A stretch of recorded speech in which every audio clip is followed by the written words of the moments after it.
You're listening to the Belly Dance Geek Clubhouse at bellydancegeek.com. Hello, everybody. This is Nadira Jamal, and welcome to episode 53 of the Belly Dance Geek Clubhouse. The Clubhouse is a place where dancers can get together and geek out on all of those things that are hard to get in classes and on DVDs. If you want help with the what, things like moves, combos, choreography, it's really easy to find resources. But if you want help with the why and the how, musicality, culture, business, ethics, composition, that's a little trickier to find. So every month I interview a different guest expert on a different geeky topic, and we always have time for question and answer so you can geek out too. So if you think that knowledge and creativity go together like chocolate and peanut butter, you are in the right place.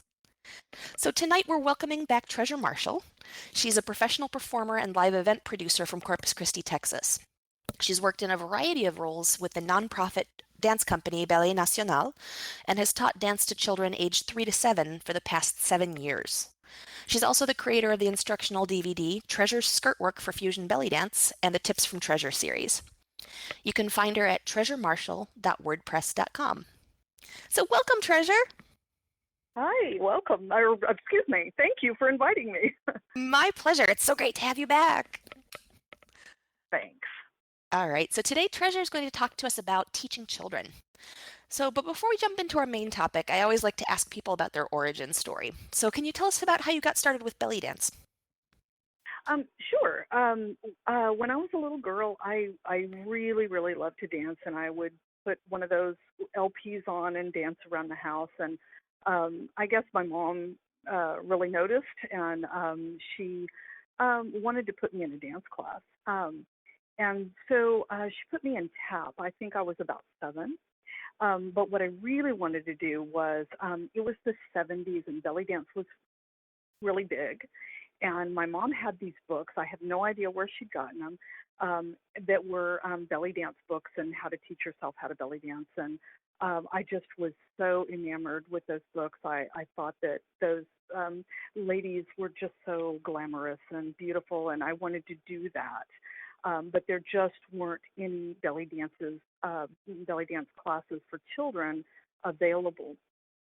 But then when I was 9, that was in Phoenix, and when I was 9, we moved back to Texas, and it just came to pass that one of my grandfather's business associates, his wife was Lebanese, and she taught belly dance at the rec center, and so she didn't have kids in her groups.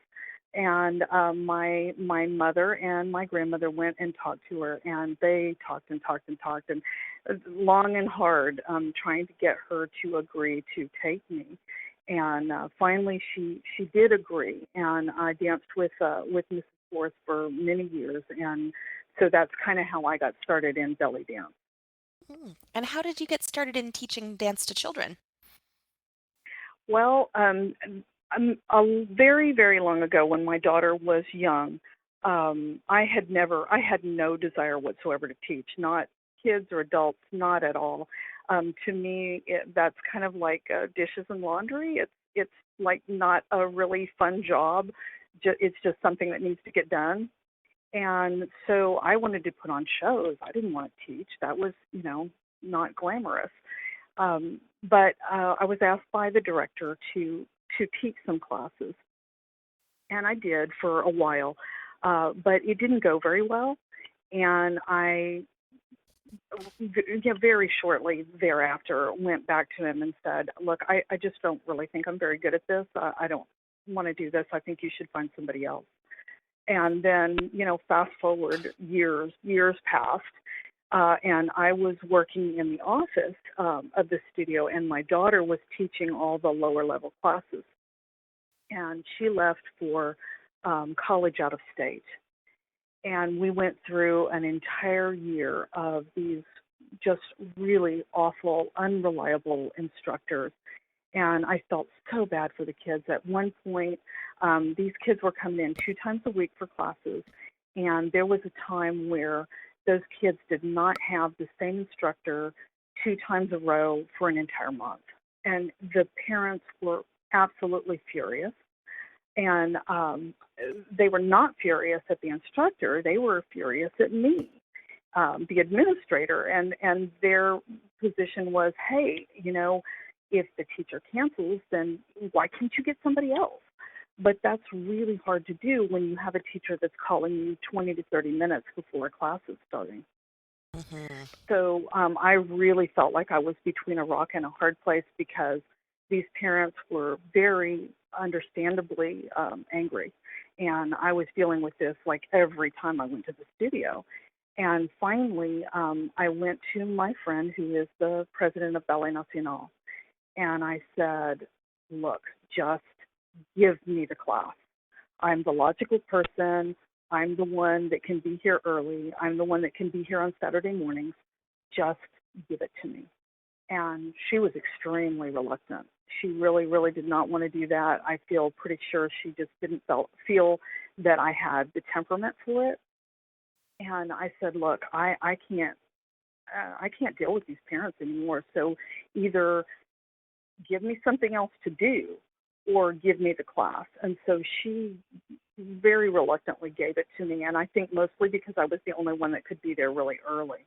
But underlying, so that was my primary reason, but underlying all of that was the fact that I was a child dancer, my daughter was a child dancer, and I felt a certain amount of responsibility because someone had done that for me, to make myself available to do that for someone else. Does that make sense? Mm-hmm. Yeah. And what styles of dance do you teach? I teach primarily folklorico and Spanish dance. Those are my main areas. But I also have to teach a lot of salsa, tropical, mishmash. It's honestly, our shows are seasonal and they're themed. And so often I have to teach other things in order to fit into the theme. Mm-hmm. All right. Well, let's jump into our main topic. So, when we're talking about teaching kids, what age range do we really mean? Is a 17-year-old a kid in this context, or do we mean something else? Very strictly speaking, a 17-year-old would be a kid because even kids in high school have different needs than an adult would. But really, when I say it, I mean like about preteen down. Okay, great. And why should we consider teaching kids?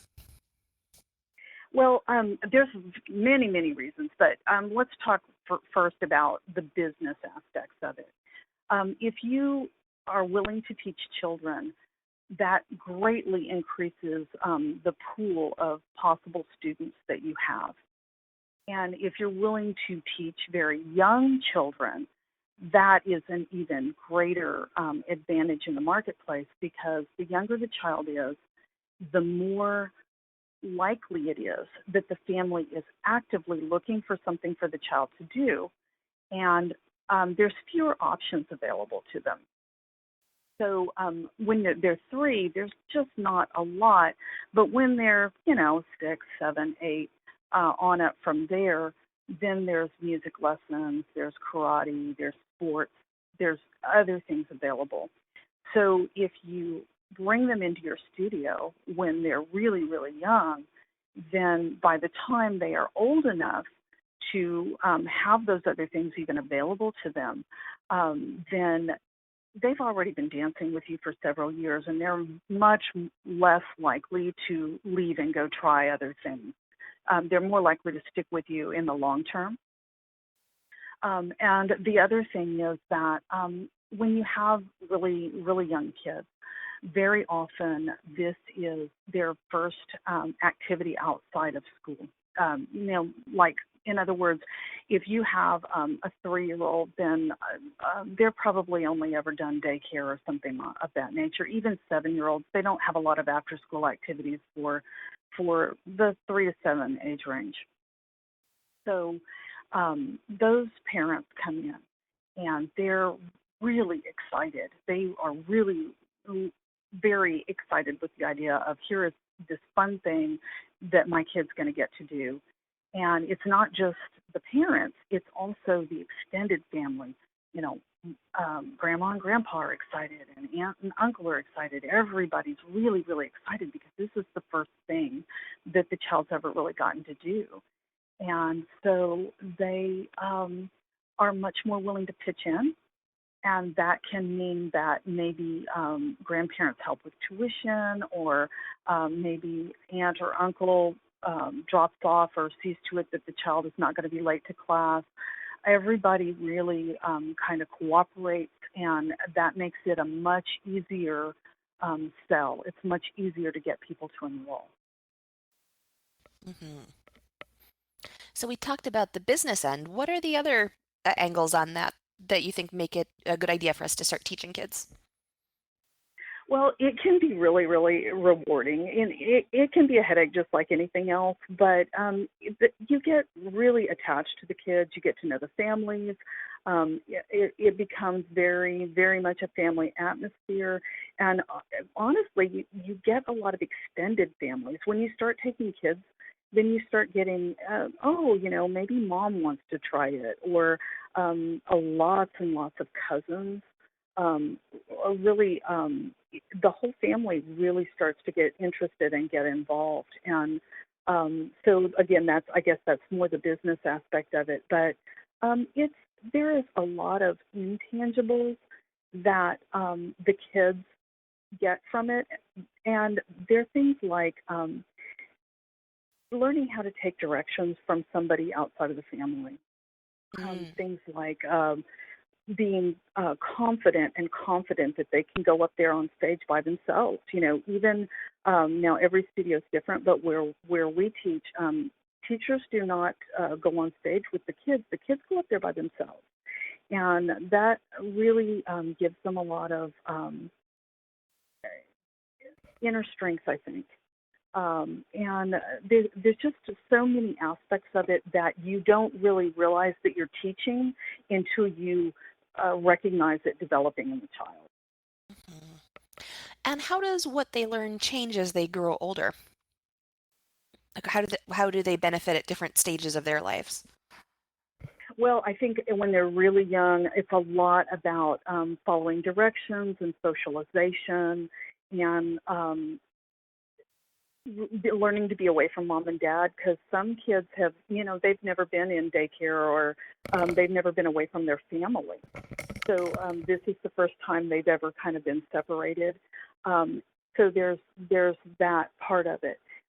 Then when they get to be a little older, maybe 5 or 6, they start, kind of saying, hey, I'm pretty good at this. And that builds this certain level of confidence. And I see that bleed over into other areas of their lives. And I think then when you get to the preteen level, that is a very tricky time of life for kids. They get really angry sometimes. They get very mouthy, and they kind of don't see the point of anything. So that's a really, really difficult age. And if you can kind of help groom them, into being a good person and being a responsible person. Really, it's kind of, train up a child in the way that they should go, and when they're old, they will not depart from it. And this is your chance to be a part of kind of training up that child and helping them to mature and to be responsible. Mm-hmm. All right. And, when we start thinking about including classes for children, how much of an age range can you fit into a single class? Well, ideally, 2 to 3 years apart is the best. That is, the best case scenario. Sometimes you do have to put kids in a bigger range together, and that's a little bit trickier. I did have a period of time where I had to have everything from 3 to 7 all in one group, because we just didn't have enough kids to make 2 separate groups. And there's a really, really large even in the lower levels, even developmentally, the difference between a child who has just turned 3 and a child that's about to turn 4, there's a huge difference in what those kids can do. So when you look at them at that level, when you've got 3-year-olds mixed with 7-year-olds, that's really difficult. And what I ended up having to do was making it at a kind of a middle of the road level where it was actually a little bit too difficult for the younger kids to master, and a little bit watered down for the older kids. But it was fine for a while until we had the numbers that we needed to split the group. Mm-hmm. I think it's interesting that you said 2 to 3 years because I went to a public Montessori school that started in pre-K and went to 8th grade, but all of our classes were in groups of 3 years. So we had the 3 to 5s, 5s to 7s, 7 to 9s, and 9 to 11s, and 11 to 13s. And that kind of gave everybody a way to, because we weren't just first grade separate from second grade, the Right. folks who were moving a little faster versus the ones who were moving a little bit more slowly could always be accommodated and still be in an age-appropriate group. So that's really interesting to me because I've never seen that in any other context. Yeah, I think that that's a really good point. I homeschooled my daughter, and we often did things like there were homeschool art groups and things like that she could go and attend with other homeschoolers. And what was very interesting to me is, as you said, they were, there was a mixed age range, but there wasn't a huge gap. So I would say there were probably at most there was maybe 4 years difference in those little groups and classes that she would attend. And it was really great because you saw the older kids helping and interacting with the younger kids, and they were really very kind to each other. And I think that having them in a group where they are not strictly all of one age is super beneficial developmentally. Mm, cool. All right. So let's say that you do have, level ranges for your Mm-hmm. children's classes. So let's say you do have a 3 to 5, a 5 to 7, and a 7 to 9 group. What if you have an older kid who wants to start dancing with no experience? Let's say, you have a 7-year-old who's never danced before, but most of the other 7-year-olds have been with you for 4 years. How would you go about placing that kid? Okay, what I would do, well, when you get really, really large, you'll have beginner, intermediate, advanced at different levels as well. But if you just have one 7-year-old class, or one 3 to 5, one 5 to 7, or whatever, and you have a 7-year-old come in off the street, then I go ahead, and what I do is we put them with the 7-year-olds. But personally, what I discovered when I did that was that there are skills that they learn in the lower level classes that you don't realize that you're teaching until you get a child like that who's older and who's coming in with no dance experience. And the way that I remedied that, and I do this for multiple reasons, but one of the reasons that the thing that I do is to insist that those children that are in that group, they must know not only all of their own dances from that level, but they also have to learn all of the dances from the level below them. And I really, really hit hard on that when I realized that, hey, I was teaching things in that lower level class that I didn't really know that I was teaching.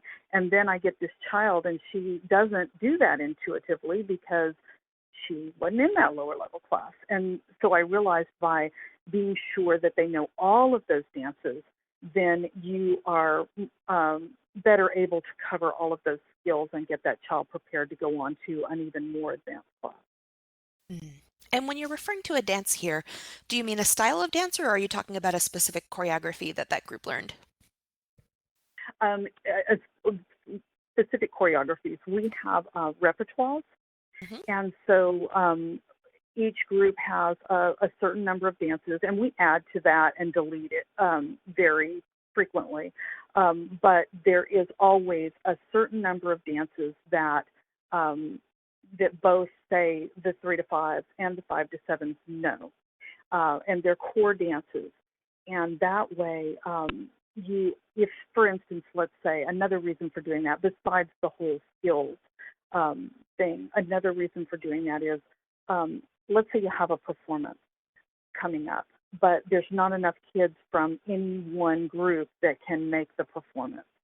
If they have common choreographies, then you can take, 2 from this group and 3 from that group and put them together, and you don't have to miss the performance opportunity. You have something, and because it's a dance that's in your repertoire, it's, it's quick to polish up. You might need to polish it a little bit, but they basically already know that core dance.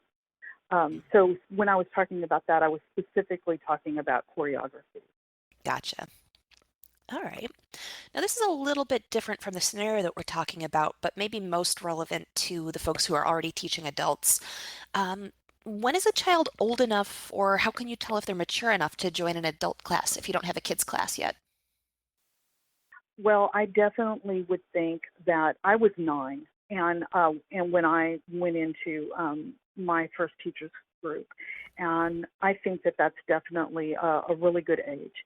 If you had a more mature 7 or 8-year-old, and the class was open to it, in other words, if you weren't getting pushback from the adults, then of course it's going to depend on the child. But a 7 or 8-year-old might be able to do it as well. I think definitely by 9.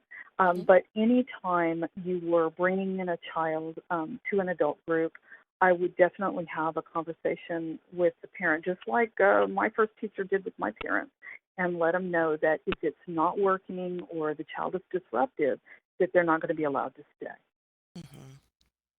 And are there any particular qualities that you should look for in judging whether they're ready to be in a pool with adults? I don't think you're going to know that, because I think in a scenario like that, you're probably going to be taking somebody in.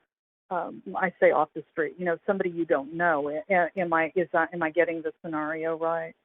You Yeah, have somebody come in and they want to put their child in class, but there's no children's class. right. I don't think you're going to be able to tell that, other than just to talk to the parents and say, hey, this is really an adult group, Mhm. and I'm happy to give it a shot. Do you think that your child's mature enough to do this? And be open. Just be. I think if you're very um, not the tone that you take is important. If you say all that in a friendly way, parents are going to be pretty open about it. They don't want their kid to get kicked out of class. Right. And, you So can approach it with a feeling of, we all want your child to have the best possible experience. definitely, and I'm so glad you brought that up, because that is often the key for many, many different scenarios. If you take a tone of kind of loving concern, you're going to get so much farther and have much more better communication than if you it's just really, really important that that's kind of the way you present yourself of, hey, I want what's best for your kid just like you do. Mhm. Nice. All right. So if we start getting into, some of the more logistical questions, how do you get started with a kids class? How should you begin? Well, I think if you didn't have any kids at all, I really think that your number one place to start, because we've started groups like this when we needed a Saturday group, or we needed a group that was a specific age. Your number one go-to is going to be your friends, family, and students that have young children. That is the very first place to start. And many times, if you just go to those people and say, hey, I'm interested in starting a kids group. Would you like to put your child in, and do you know people that would want to join? That sometimes that alone is enough. Those people will either put their children in, or they will let their friends know that are actively looking for activities for their kids, and they can sometimes put the group together for you right there.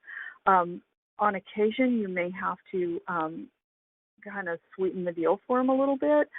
For instance, we often will offer to waive the registration fee for anybody that's willing to join the group. I don't know what else you might do. That's the easy thing for us to just go, hey, we'll waive all the registration fees, and just make it really easy for them to say yes. And then you'll have your group, and then once you have your group formed, it's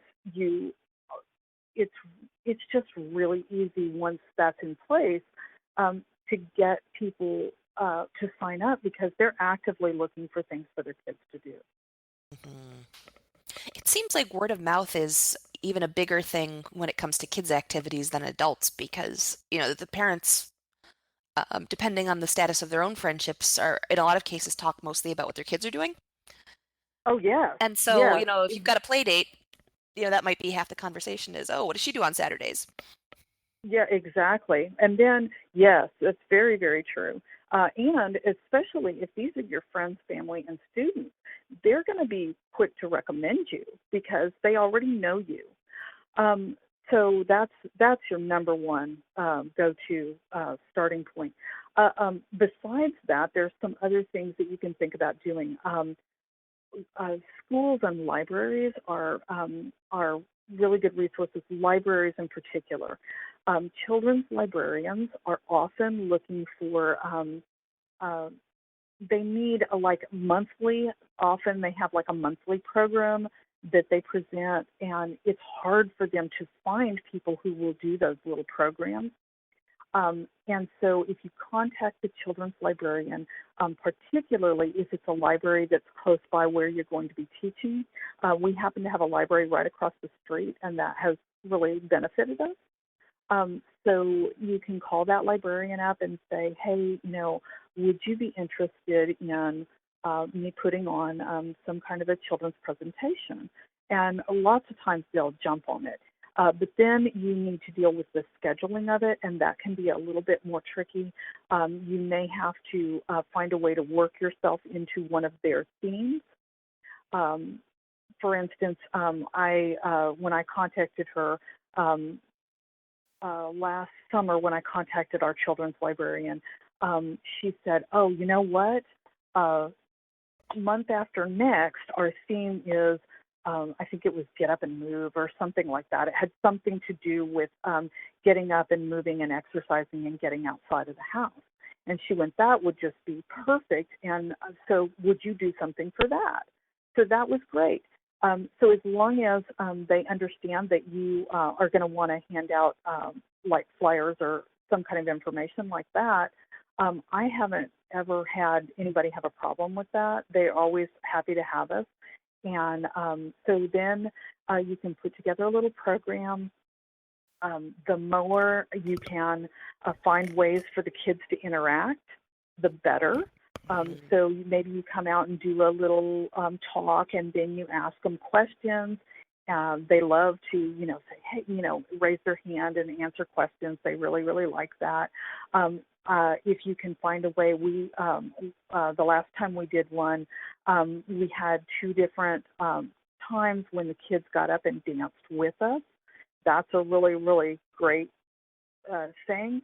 At the end, we had a conga line, and I lined the kids up by height, and we did a little line around the room, and we would stop periodically, and I'd say, okay, somebody do a move, and we're gonna all copy you. And those kids were just having a blast, and the parents were cheering, and it went really, really great. And we had a lot of inquiries after that. So that's kind of another resource. Another thing that you can do, but this gets a lot stickier, is that you can contact your school district. And if you can find a way to have something that's educational, for instance, we had we have a Festival of the Arts that's in the fall that's a citywide program. And during that time, a lot of the dance studios open their doors, and they invite people in to observe the classes and that sort of thing. And they have, refreshments. And it's just a way for people to get more interested in the arts, make it really open and available to them. And so what we would do is invite people in, and we would have maybe a little, sometimes they would just come and observe classes, but we would have like a little educational program about dance. And if you can put something together like that, then you can contact the schools and say, I have this educational thing. Can I have permission to give flyers to these particular schools and have them distribute them to the teachers' boxes? And you'd have to get approval for that, and you have to jump through a lot of hoops. But if you can get approval, then you package up your flyers and like you count out certain numbers and group them together, and then you can deliver them to the schools, and the offices will put those flyers in the teachers' boxes, and then the teachers give them out to the kids. Nice. This is all brilliant, like brilliant. The other thing that I was occurs. taught by a master. Oh, Most of this is not my idea. And, I don't know if this is true for anybody else, but in my adult classes, I found I have a pretty high percentage of teachers. I wonder if that's even, if that's true for other people. That might also be a good way to start, getting a feeler for getting into those kinds of opportunities is the people who are already studying with you and understand what you have to offer. Oh, for sure. Let me tell you something else that happened. We had one of our dancers, one of our adult dancers, was a Spanish teacher at the high school, one of the high schools here. And this was kind of her idea. She said, hey, we had two really big shows a year, and it was important to sell the tickets because we had to pay for the theater. It was very expensive. And she said, hey, I will give my kids extra credit in their Spanish class if they will come and attend these performances. Because our shows were usually had to do with Hispanic culture. So she was the one that started that. And ever after, we would call all of the high schools and ask to speak with the Spanish teachers and say, would you be willing to offer your kids extra credit if they would attend our shows? And they almost always said yes. So that's not only a way to get people into your show, but some of those high school kids, they might be interested in dancing.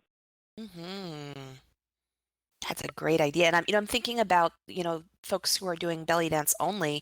I'm thinking especially if you know folkloric dances, that could even be another in, you teach line dance, you definitely. teach chalai, whatever it is.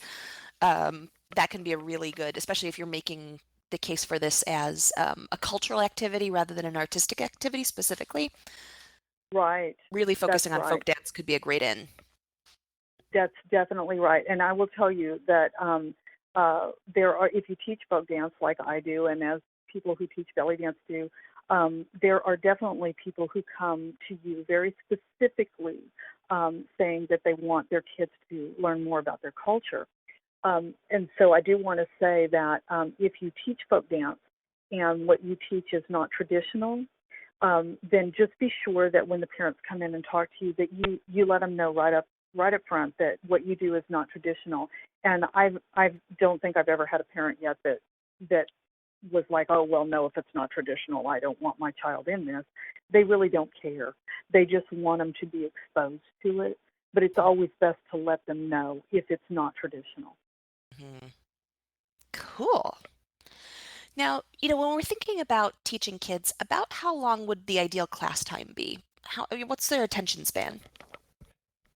Well, when my daughter started, 3 to 5s were 45-minute classes, and everything above that was an hour.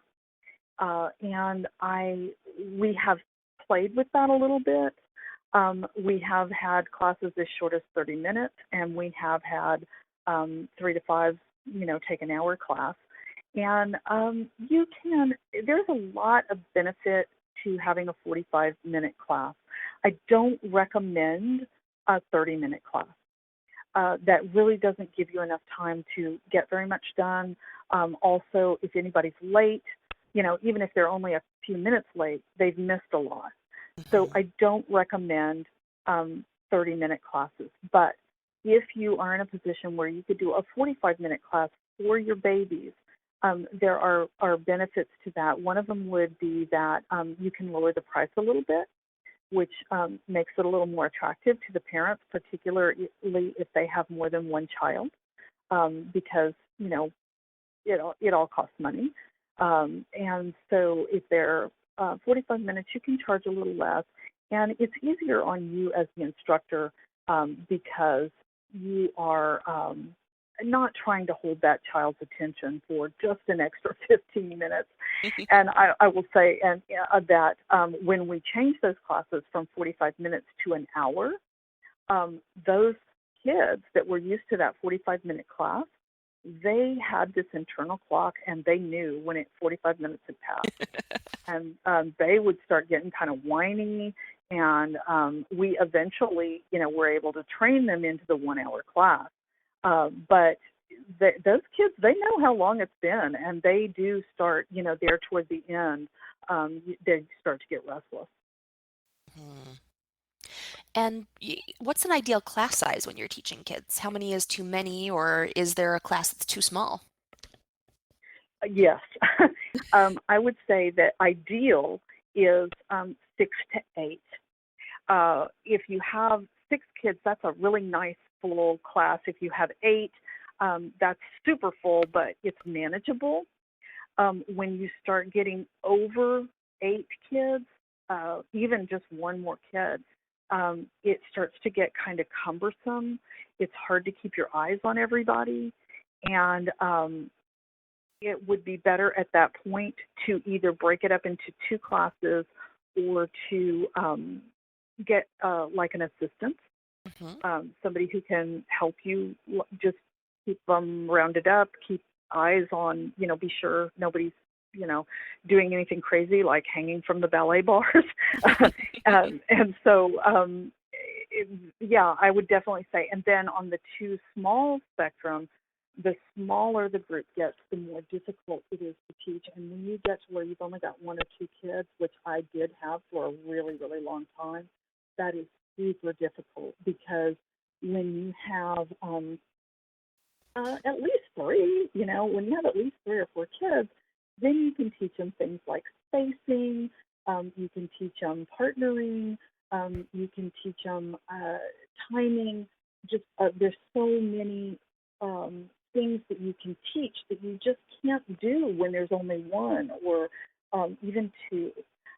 So it's possible to teach a class that's just 1 or 2 kids, but man, you are going to have to work really, really hard. And so I would definitely be, trying that whole time to get more kids in there. All right. Well, we've talked a little bit about, keeping the class on track and when you need an assistant, but just in general, how do you help kids get focused when the class starts? I think the key to that is to have kind of a routine. And I am very anti-structure. I'm not a structured person at all. But especially when they first come in, if they have a little routine and they know what to expect, that really helps them settle into the class. Like when they come into my class, the first 15 minutes, I do stretching and strengthening exercises, balance, a lot of focus on balancing, and those, 15 minutes, they know. I do the exercises in a certain order. They know when they come in, they're supposed to line up in their lineup. I mean, even my 3-year-olds have a lineup, and they know where their space is, where they're supposed to be. So they come in, they get in their lineup, we start the exercises, we do them in a certain order, unless I forget, which happens on occasion, and they always correct me. So that really kind of helps them settle in. It helps them to get focused. And that is another reason why I fuss at my parents that are late all the time, because when they come in late, not only are they not getting the benefit of that, but they're also kind of disrupting the other kids from focusing. And how do you manage distractions during the class? So what kinds of things tend to distract kids, and how can you get them back on track when things go awry? The number one distraction is parents. That is by far and away the number one thing that diverts their attention. And it's not necessarily that the parents are trying to be, pushy or anything like that. They just are distracted that their parent, that any parent, it doesn't even have to be their own, is in the room. And so for that reason, where I teach, the parents are not allowed in the room. If we have a new kid, like a kid that's coming in to try the class, the parent is allowed in for the first 15 minutes or the last 15 minutes. If they're shy, I always suggest the first 15 minutes, even though that part of the class is kind of boring. Mm-hmm. But if the child is real confident, then they'll come in for the last 15 minutes. And when those parents come in, even my kids that have been with me for a long time, they can get distracted just that there's somebody else in the room. So that is the biggest distraction. The other thing that's a big distraction is viewing windows. And there is a viewing window where I teach, but it is covered by a semi-opaque curtain. So parents can hear what's happening and they can see movement and shadows, but the curtain kind of keeps the kids from rushing over there and waving and all that kind of nonsense. And so that's that's a big distraction. But if you have a curtain or something, that cuts it really down to the bone. Then occasionally you may have a kid that just cannot stop touching the curtain. They just can't seem to stop looking out. And I will, always call the kid out and say, that is not allowed, and you just can't do that. And if you keep doing it, then I'm going to have to cover the window. And we have a piece of foam board that we will put in the window temporarily if we have a child that just cannot seem to keep their hands off the curtain. Mm-hmm. Besides that, I would say the low, down the scale then is kids that are either there's a personality conflict and they can't seem to get along, or kids that just are so in love with each other that they can't stop hugging and talking, and that's a different kind of distraction. And for something like that, it's always best to just change your lineup. And if you have a situation where if you change the lineup and you either have two kids that love each other or two kids that just can't get along, pick the two kids that love each other. It's just a better scenario than having to stop your class because you have two four-year-olds that are squared off and they're ready to duke it out. That's really distracting for everybody. So it's always better, if you have to pick a situation where you got two kids that just can't stop talking. Mm-hmm. And, what kind of tactics can you use to get everybody behaving properly and focused again when you do have a disruption? Well, I'm really strict. I think that's one of the reasons why my friend was very hesitant to put me in a teaching role because I'm really quick to call them out. I'm very quick to I don't like a lot of fooling around. And that's not to say that we don't have fun. We do. We have fun. But we're there to work, and I really kind of try to impress that on the kids. Look, I've told kids before, you're very, very lucky to be able to dance. There's lots of kids that can't dance. So we need to be sure that we take advantage and we work while we're here. So I call them out. If you have a kid that's not enough, then another thing that I will do is have the child sit in timeout for a while. Not very long, not a long time. I usually say 1 to 2 songs, which where I teach is about 3 to 6 minutes. So that's something else that you can do. And once they've been, especially when they're real little, once they have been sitting it out for 3 or 6 minutes, they're usually, they're settled down and they're ready to rejoin the class. So that's another thing that I do to kind of keep things lined up. But really, I think it's a lot of just going, hey, what's going on? We're supposed to be dancing here, and just keep on them in that way, and they get the idea. It's really about grooming and training, and they will definitely eventually know what's expected of them. Mhm. And this is maybe a little bit of a side note here, but when you teach multiple classes for kids, how can you tell when it's time to move a child up a level? Do you recommend just going by time served or by a specific set of skills that they've achieved? Well, no, I don't. Let's see. Let me think that over. What usually happens is one child is gonna they're gonna be obviously much better dancers than the other kids. And first, it's only going to be obvious to you, but eventually, it's going to be obvious to the parents as well. And parents don't like that. They don't like one kid that's much better than the other kids because they feel like their kid's getting shown up. And so when you get to that stage, that's when it's time to move them. But that's why it's a really good idea to have some overlap between your classes, because if you strictly say this class is for 3-year-olds, this class is for 5-year-olds, this class is, and you're very rigid in the age grouping, then you don't have the flexibility to move a kid. Like, let's say your class is 5 to 7, and you have a 7-year-old that's way doing much, much better, and you need to bump them up. Well, if the next group has a little bit of an overlap, then it's real easy to move them up. Whereas if you are strictly adhering to age level or time served, then you might be moving up kids that aren't ready, or you may have a scenario where you've definitely got a kid that's not ready, and the parent's coming to you going, hey, it's time for my kid to graduate. So I definitely think you're going to know based on the child's ability, because they're going to be really, really doing much, much better in performance than the other kids. Well, speaking of parents, how do you deal with parents who might be, pushy or coaching from the sidelines?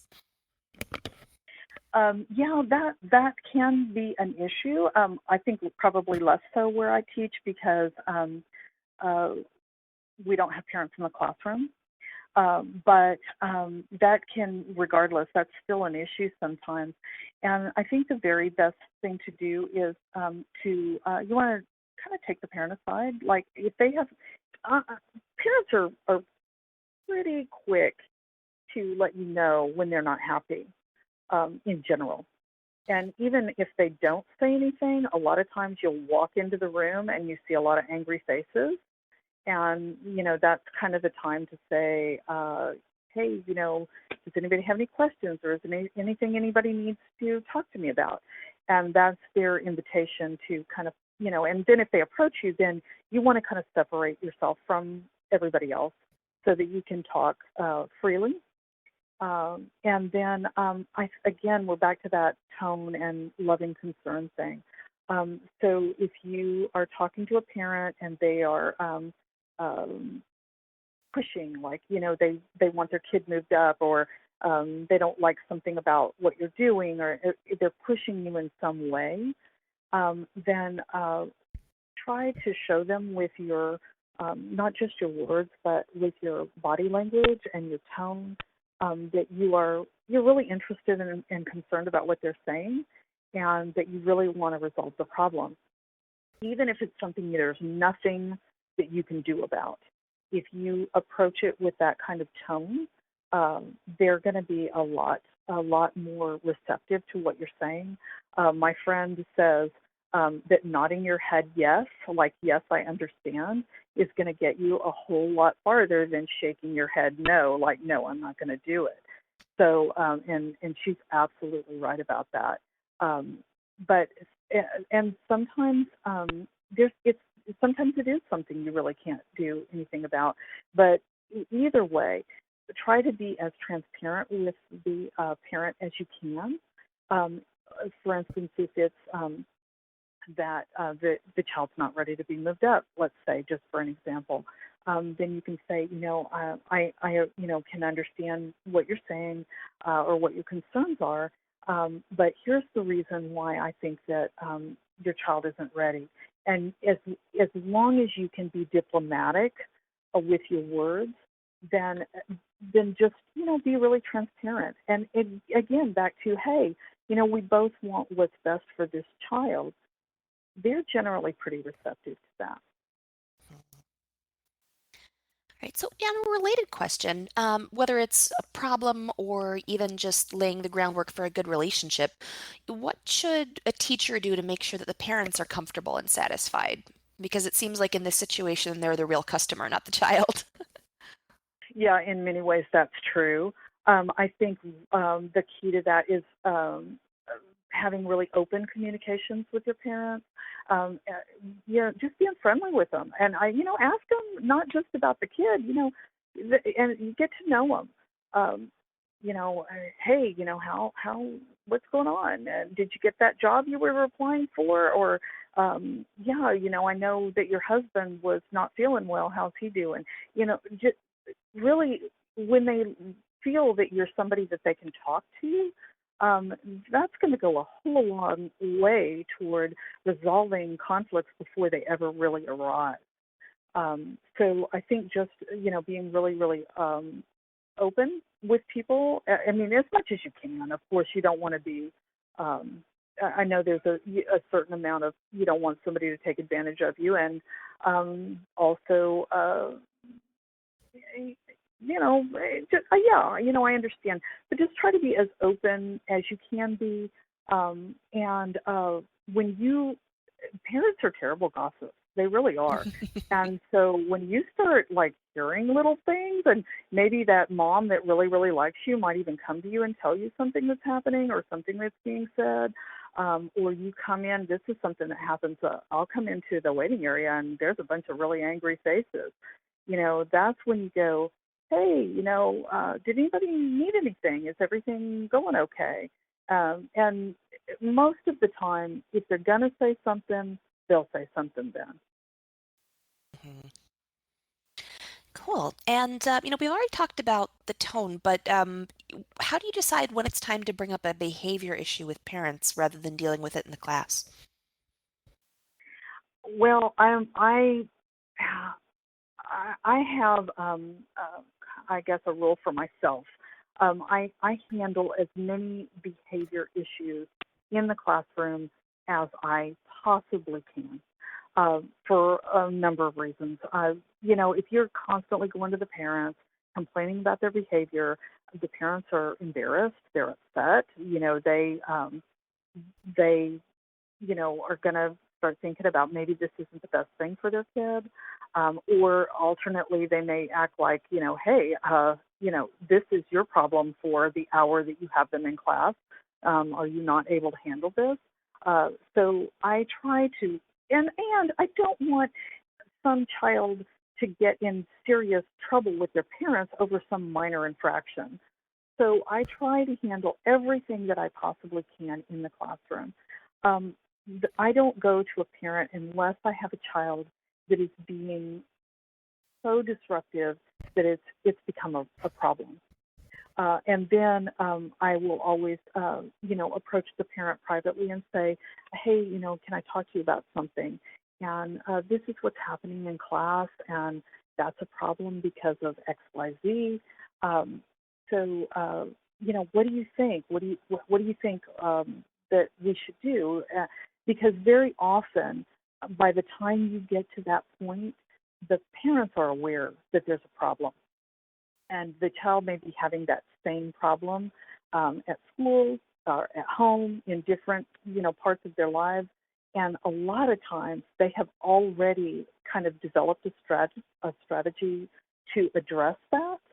And so there's times where you'll be able to use that strategy with the child in the classroom, or there may, if it's something that you can't really implement at that time, then you can say, hey, do I need to talk to mom about this, or dad, whoever it is that's in charge? Do I need to talk to mom and dad about what you're doing here?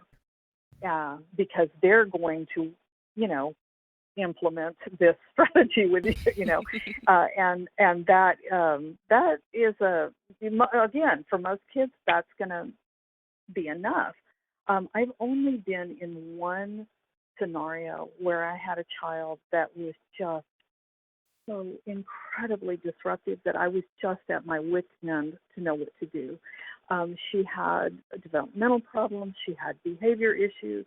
She just had so many problems that there was, it was a constant issue. And I talked to the mother many, many times.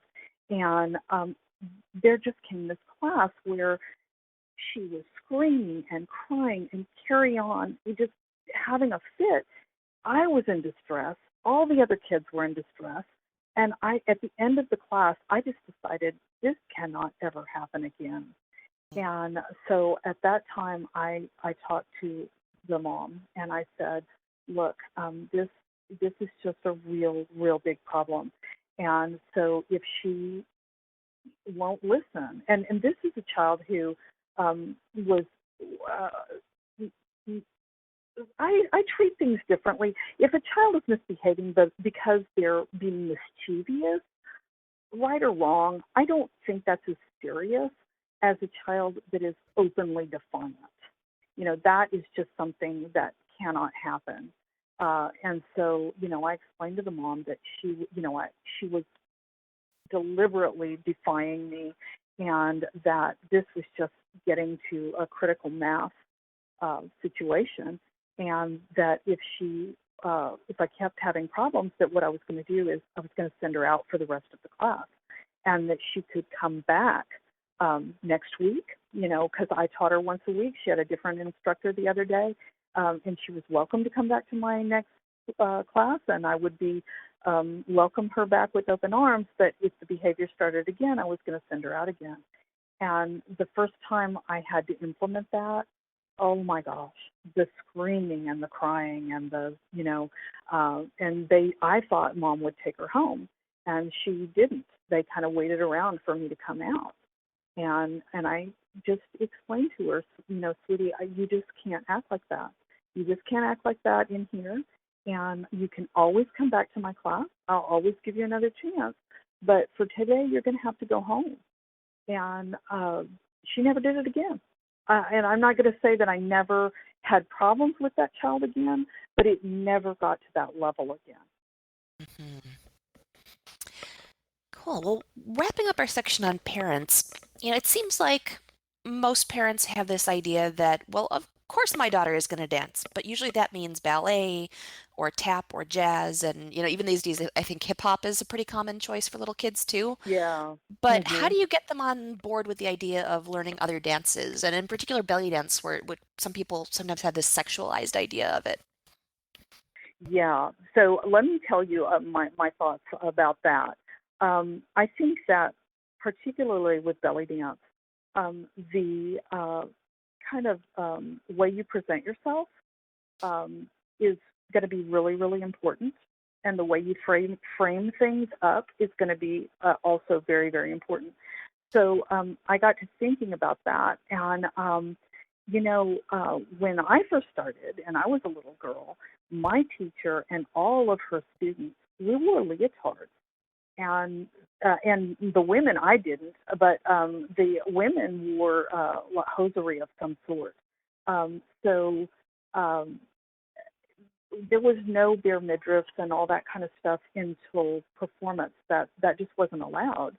And I think that presents kind of a more conservative picture. And I think that is going to be, again, make it easier for you to kind of convince people. And another thing is, if belly dance, if those words are the problem, if that's like a trigger in the community where you live, then don't call it that.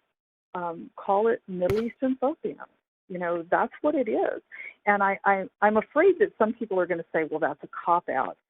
But I personally don't see a problem with using language that causes people to see it in a different way. And I really, really like that word folk dance because to me that evokes community, inclusion, wholesomeness, and a lot of things that we, you know, we say we want to promote. So I think that very much a lot of those things are all that, you know, kind of, oh my gosh, I would never let my child do that. I think that kind of it will go away if you frame it up in a different context. Mm-hmm. I have this thought in my head too, and I don't know if this is a good idea or a bad idea, so I'd love to get your input on it. Okay. Is that, you know, so much of the dance world, for all the wonderful things that it can teach children, it can also give them tremendous body image problems. And I wonder if, Right. so an awful lot of that is the pressure to have a certain body type, the pressure to Mm-hmm. make your body conform to that type. And also, you know, I know an awful lot of people who were very seriously into ballet who were just told at, 12 or 13 or 14, you have no future as a dancer because they didn't look right or they Right. developed differently. And I Right. wonder, And go ahead.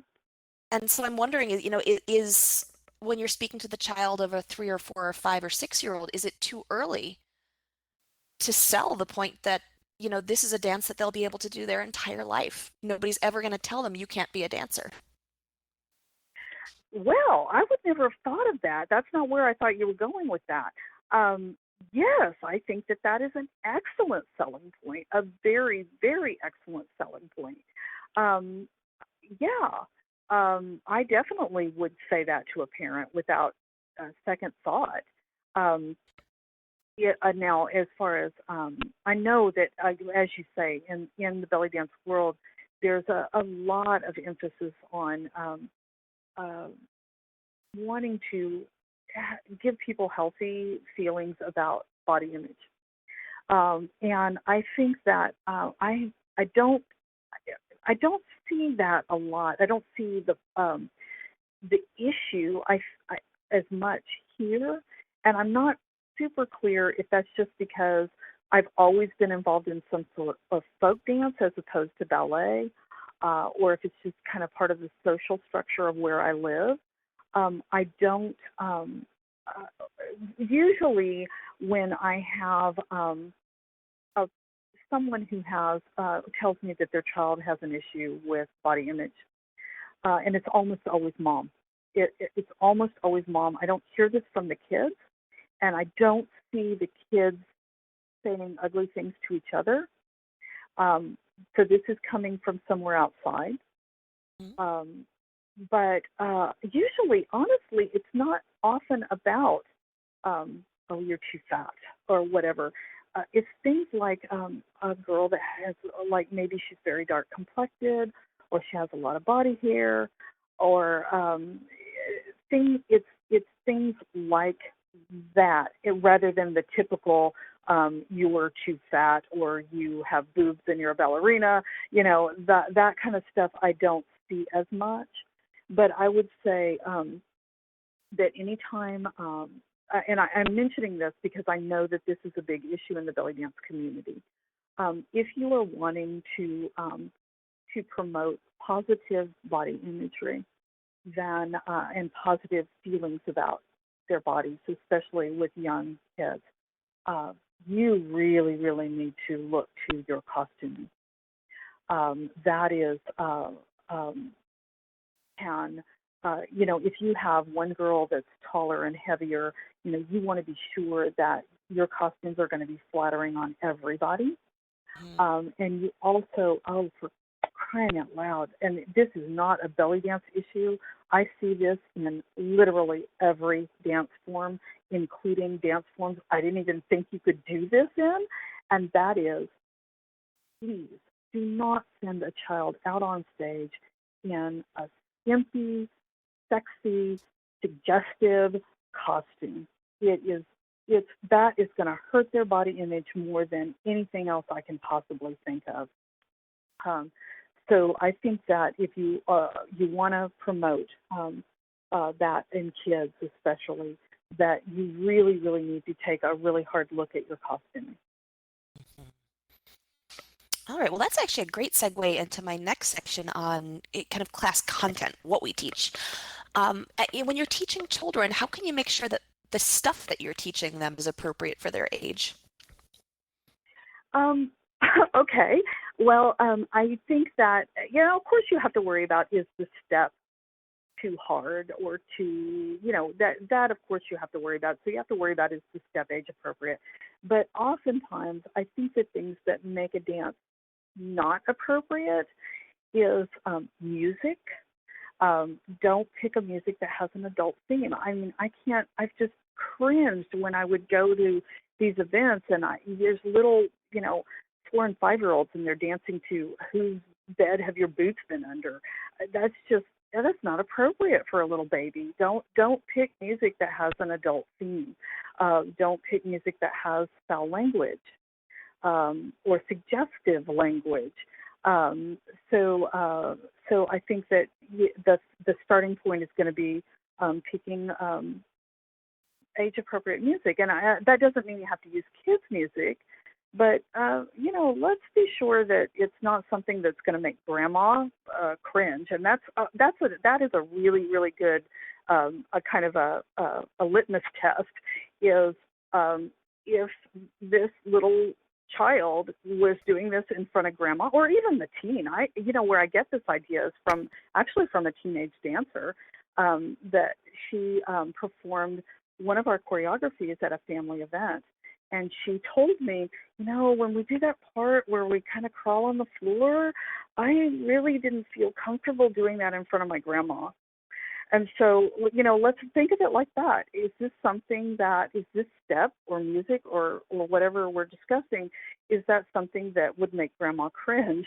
And the same, with so the music is your starting point, then the styling of the steps, because you can do the same step in one style and it looks like no big deal, and you do this a step with a more suggestive kind of a body movement, and it looks, ooh, that's sexy. We don't want that.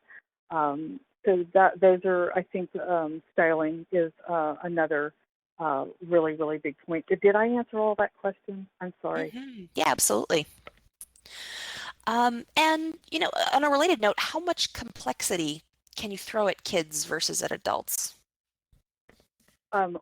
For kids, you need to water it down a lot. I mean, a lot. Take it down to the lowest possible level that you can think of, and then see if you can think of a way to make it even easier than that. You need to, and then when you go in the classroom, try it on. Think about, like, if you were feeding a little baby or a little kitten or something like that. Give them a tiny little bite and see how they do. And if they do well, great. Then you can give them something a little more.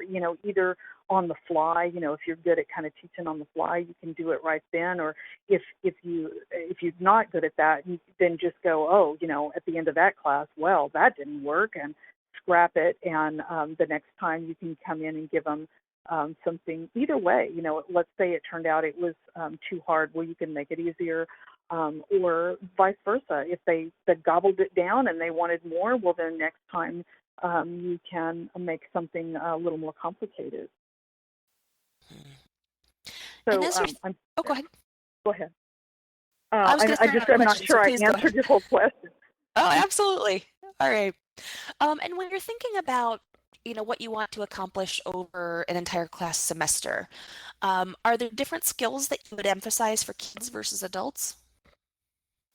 Yeah, I think that with kids, you have no choice except, especially starting with young ones and working your way up, you really don't have a lot of options step to focus on teaching concepts over steps.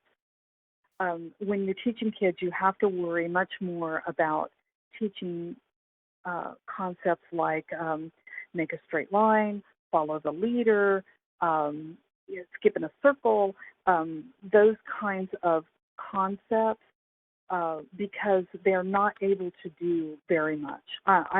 When I first started, that's really a lot of the reason why it didn't go well with me when my daughter was little and I taught was I thought if my kid could do it, then any kid could do it, and that was a big mistake. So you want to kind of keep it really, really, really basic and focus on ideas and make your choreographies super, super simple and repetitive. And then as they get a little older, you can give them maybe one more step. Like maybe if most of your choreographies have 3 steps, then you give them 4 steps, but make the steps a little more difficult and teach more complicated concepts like more complicated formations and things like maybe they enter from both sides of the room instead of all from the same side, or they maybe one part of the group enters at a different time in the music, or they're doing different steps at different times. In other words, maybe the front row is doing one step and the back row is doing something different. So think about concepts over steps in choreography. All right. Well, the next thing I'd like to talk about are some of the, practical issues when it comes to teaching kids versus adults. So, are there any special legal considerations that you need to take into account when you're teaching minors? There's a few things. Now, I'm not a lawyer and I can't give legal advice, but there are some things that I think maybe people might not think about. The first thing I would say is regarding insurance. Check and see what kind of coverage you have that you might get from the studio that you're teaching at. They may have some kind of a big umbrella policy that covers all of their instructors. If you don't have that, then you might want to look into getting teachers insurance. I think it's called Dance Teachers Insurance. If you Google that, you will find companies that sell dance teachers insurance. And that would be for things like somebody fell and got hurt in your class. And it's very affordable. I think it's somewhere around $100 a year. So you might want to think about that. But I think the thing that something that I think really, really gets overlooked that's super, super important is that in our culture today, where everybody's got a phone in their pocket, you need to worry a lot about photography and videography. We had I say recently, that's in the big picture, recently, in the last 8 years, I guess, we have added a phrase to the paperwork that says that they give their permission for their child's pictures and videos to be taken and used. And if the parent will not agree, then the child is not allowed to perform because people, it's just really ingrained in our culture right now. And people don't really think about the fact that, let me give you an example. When maybe 2 years ago, I had a couple of instances back to back where I had some parents in the room because I had kids that were trying the class out to see if they, wanted to go into it. And I'm busy with the class, and I look over, and the parents are videotaping. And there was no maliciousness, but I'm sure they never entered their head that this is a room full of underage children, and, maybe their parents don't want some stranger taking pictures of them and possibly posting them on the web. Fortunately, we had already put that in the paperwork, so I knew, we were okay. And then, like another time, I walked into the waiting area, and there were a couple of parents that had their cameras up to the crack in the curtain in the window. So there's absolutely no way that you are going to be able to stop every instance of a child's picture being taken. So it would probably be really, really wise to get permission for that. Mm-hmm.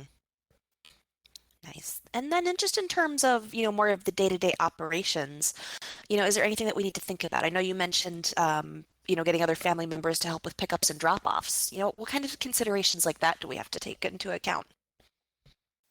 Do you mean like safety issues? Oh, Are we?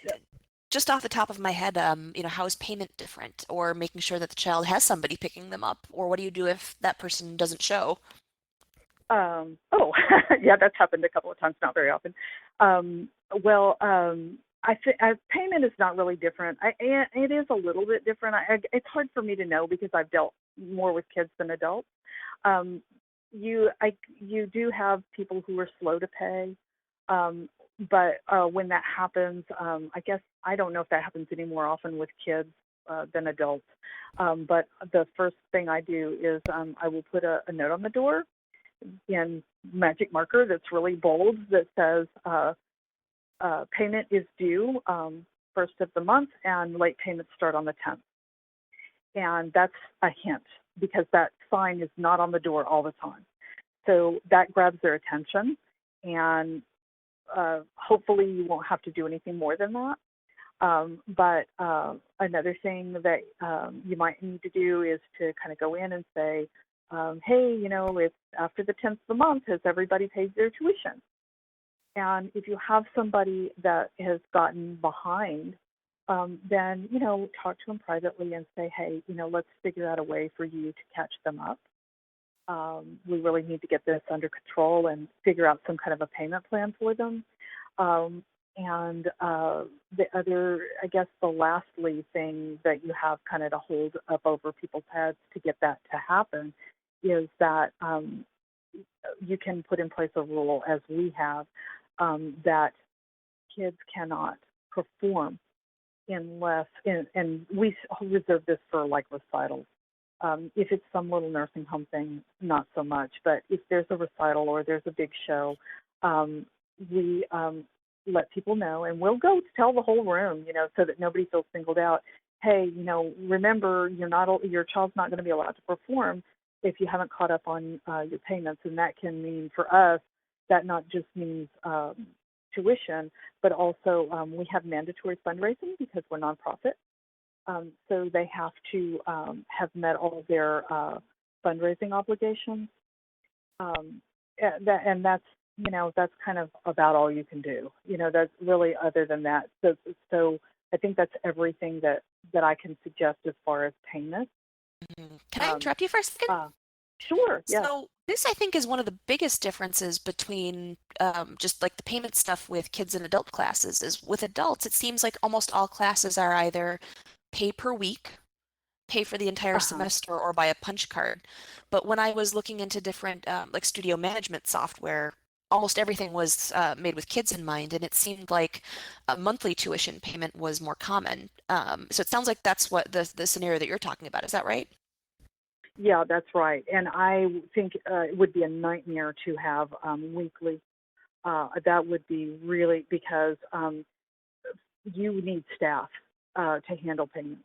It's very difficult if you've got a bunch of, think about, I guess it's hard to imagine if you haven't seen it, but you've got kids coming to be dropped off, kids coming, or they're being picked up, and there's a lot of people, and you're trying to make payments, trying to take payments and give receipts, and it gets really, really hectic.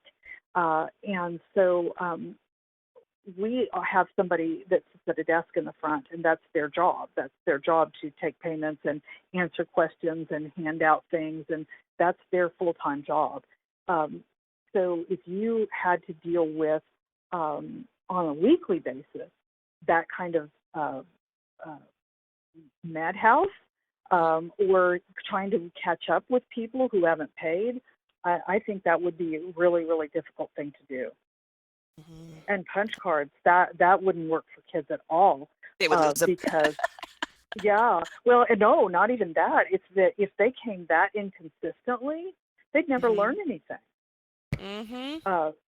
So that just wouldn't. That's not, I wouldn't have even thought of that. That is not something that would work at all with kids. Yeah. Did you have any other questions, or did I answer everything?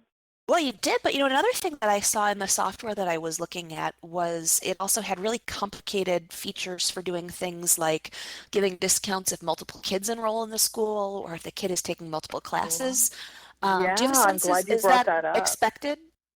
Do parents expect that kind of thing from a dance school? Well, I can only go from experience. I can't really say what other schools do. We give, and we call it a sister discount, but it's really for any family member. We do give a sister, what we call a sister discount, which is if you have one person. Now that could be the parent, that could be the child, doesn't matter. The first person pays full tuition, and then we offer a $10 deduction for anyone else who's in that household. Any other family member in that household gets $10 off their tuition. And that for us, that's a very small amount of money because our classes are biweekly, so the tuition is substantial. And so that is that's a really small discount. It's really just a, hey, we appreciate you kind of discount. But yeah, we do offer a little family discount. Another thing that we offer, because we have mandatory fundraising, and we have added this again in the last 8 to 10 years because we realized there was a problem.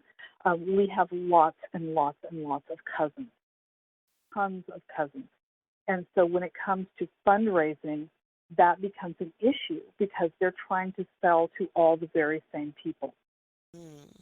So we also offer again, in the big picture, it's not a big discount, but a little bit of a discount on fundraising if we have cousins that applies, or family members that are all related, that are, we know, they're all in the same house or they're all in the same family, and we realize that fundraising is going to be an issue.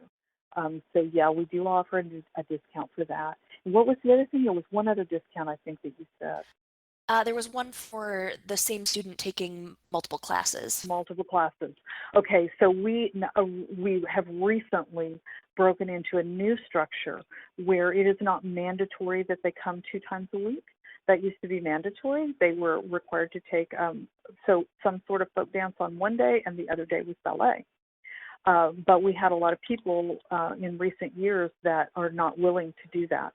They only want hip hop or ballet or whatever the very, very specific class that they want, and if they have to pay for anything else, they'll leave. So we offer the same discount for kids who are taking 2 different classes. Let's say they're taking folklorico on one day and the other day they're taking hip hop. The second class, we offer a $10 discount. Mm-hmm. And one other thing that you mentioned much earlier when we were talking about something else was a registration fee. Can you tell me about that? Because I've never heard of that for adult classes. Oh, really? That's pretty common in my area. To be honest with you, that's really just a way of raising funds, where I am anyway. It's kind of an administrative fee. We are very, very old school, and everything is like handwritten in a notebook or in a receipt book. So there is so that's why it's very easy for us to waive that and use that as an incentive. Mm-hmm. But some studios, they have complicated, as you're talking about, these programs, and somebody has to spend the time to enter all that information into the computer and to make sure that everything is, kind of filled out, checked off. They've signed their permission slips. They've signed whatever waivers. They understand, they've gotten a student handbook, and on and on and on. And so if you're paying somebody to do those things, then that's a big administrative fee. And so they are including the registration fee to kind of offset those expenses. And is that something that you charge the first time somebody joins your school, or is it every year or every semester? For us, that's a one-time fee, unless the child leaves for a very long period of time. If the child is gone for years, let's say the child danced with us until they were 5 or 6 and they left and now they're a teenager, then yeah, we're definitely going to charge them a registration fee. But again, you can use that as an incentive. If you've got a teenager, like we've had teenagers that they get, once they start hitting that preteen area, you've got a moody mess. And so if you've got a kid that's pouting because mom is making them come back to class and that parent is having to fight with the kid, if you go, hey, let me just waive your registration fee, even though that might be nothing to you, it shows the parent that you appreciate them and that you understand. Oh, there are so many more things I could ask you, but we've been at this for 90 minutes. Can you believe it? Oh, no. Yeah. I really knew it was going to be a lot. I knew it was going to be a lot. Yeah. And there's so many things we didn't talk about. Yeah. There are. There's just one thing I want to say, really, I want to interject this because it's just so much a part of the reason that I teach. And that is, I want to share with everyone that I'm no spring chicken. I've been around for a long time, and at this point, I have seen not only for one thing, I've worn a lot of hats. I was a child dancer, then I was a parent. I've done the administrative end of it, and then I was an instructor. I've been a board member.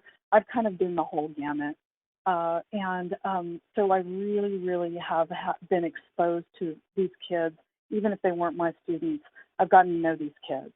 And I have been around long enough that I've seen both like kids that kind of are close to my daughter's age, when they start, becoming older teens and young women, and plus then now the little sisters of those kids, and now a next bracket up from that. And when they start becoming young women, if they grew up dancing, wow, you start to really see how all that training spills over into other aspects of their lives. And they are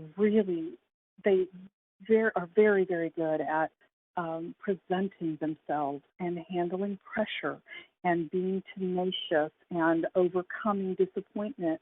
All those things really start to manifest themselves when they become young adults. And or I personally know that is where those things came from because I witnessed them being groomed into those kids in the classroom. And so to see that is just so awesome and awe-inspiring because they become these lovely, honorable young women. And I feel very, very honored to be a part of that. So that is, I really wanted to share that with people and let people know how when you kind of look at the big picture of why am I doing this, that is something that you should really take into account. It's beautiful. All right. Well, we're going to open it up to questions and answers for Treasure in just a minute. But before we do that, Treasure, if people want to learn more from you, whether it's this topic or other topics, what's the best way for them to do that?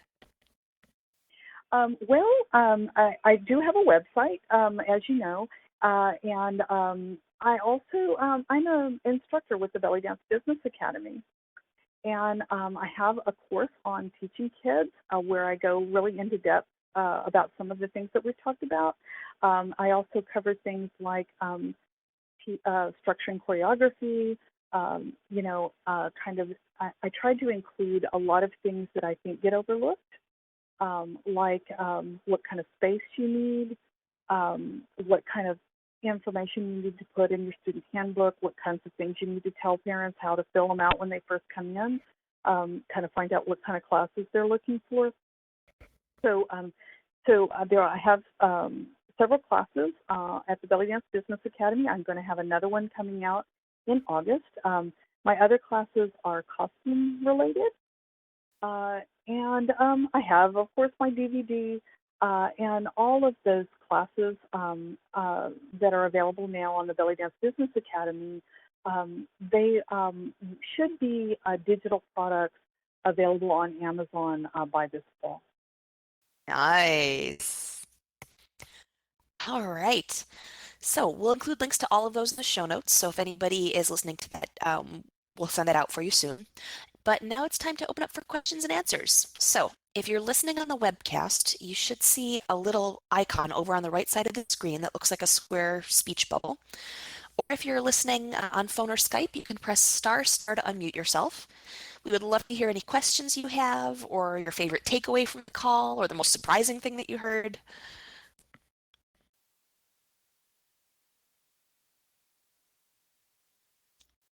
This is the part where we wait for the first person to be brave.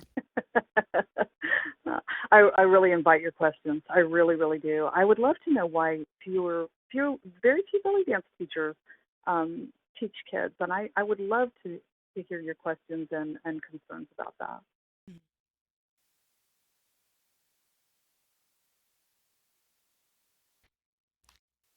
Nobody yet. Well, I think when it comes to not teaching kids, I think so much of it is that none of us had that modeled for us.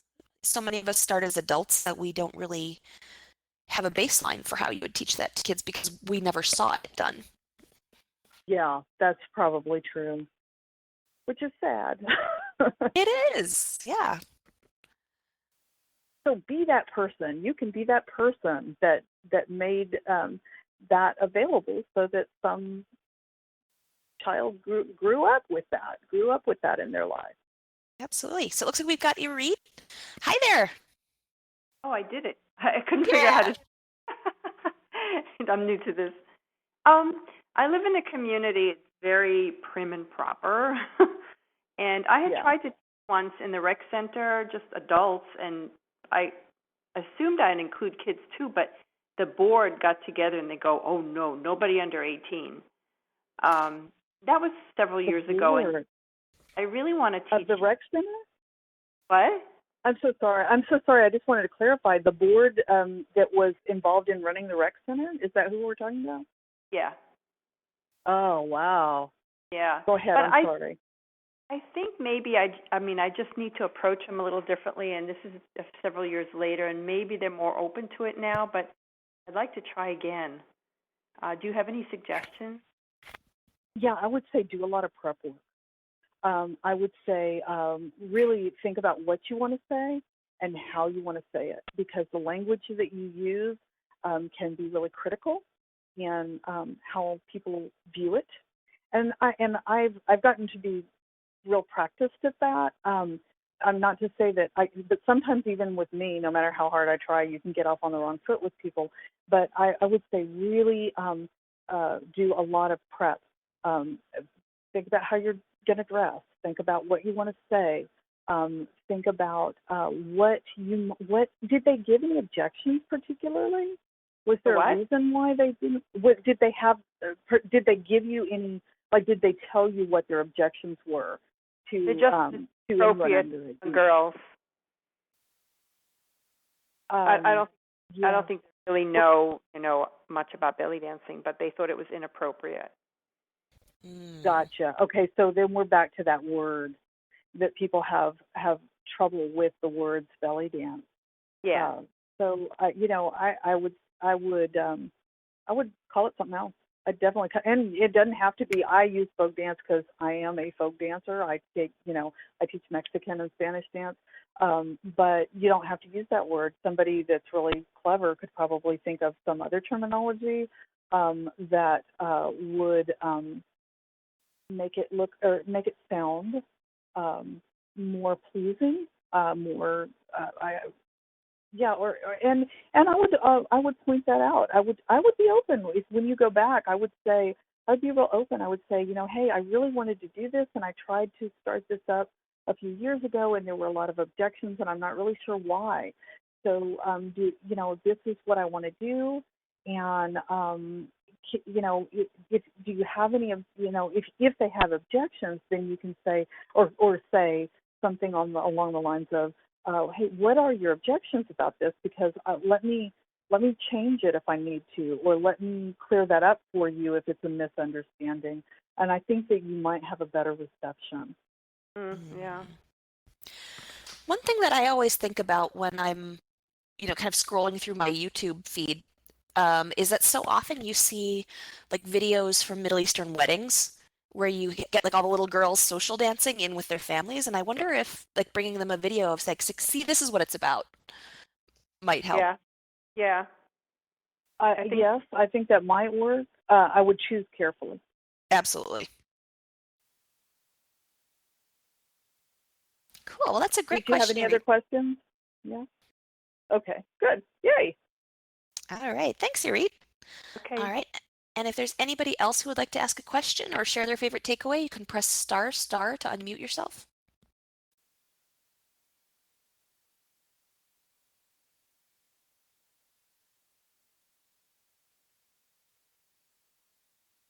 All right. Well, we're already running overtime, so I think I'm going to call it instead of giving everybody a few more minutes to get brave. So thank you so much, Treasure. Oh, I really enjoyed it. Thank you for having me. I appreciate it. Oh, that was fantastic. All right. And thank you, everybody, for coming. This is the end of our call, but that doesn't mean that the conversation has to end. We've got a private Facebook group just for Clubhouse members, and I'll send a link out shortly with an invitation to that. As always, there is a delay between when you ask to join and when we approve you, just to make sure that it's only belly dancers and not creepy looky-loos. And in that email, I'll also include a link to the call recording, to the resources that Treasure mentioned, and also a link to our feedback survey. So if you'd like to suggest a topic or a speaker or any other way that we can improve this, we would love to hear about that. Our next call is going to be on Thursday, August 24th, and my guest Farha is going to be talking about how to take charge of your own development. So if you're learning without a teacher, or if your teacher doesn't have a clear plan for you, this can help you figure out how to kind of chart your own course. Letting you know what's going on in the belly dance geek world is I have started a brand new audio podcast series that I have been recording during my morning coffee runs. So the Clubhouse calls are once a month, and they're these big, hour, 90-minute long calls, and these are much shorter things, a little like 3, 5, 6-minute, almost like audio articles. So if you've been getting the Clubhouse call invitations by email, you'll get a monthly digest of those, starting in about 2 weeks, but you can also find the ones that I've published already at bellydancegeek.com. If you're not getting those Clubhouse call emails, you'll want to sign up to get those. So you can go to bellydancegeek.com, and there's just a sign up form in the right sidebar. And the last thing that I want to say is that this is the come on in kind of Clubhouse, not the no boys allowed kind. So if you know anybody who would like to join us, you can invite them to do that at bellydancegeek.com/clubhouse. And until next time, happy dancing. Good night, everybody. Good night. Thanks for listening. For more geek-tacular resources, visit bellydancegeek.com.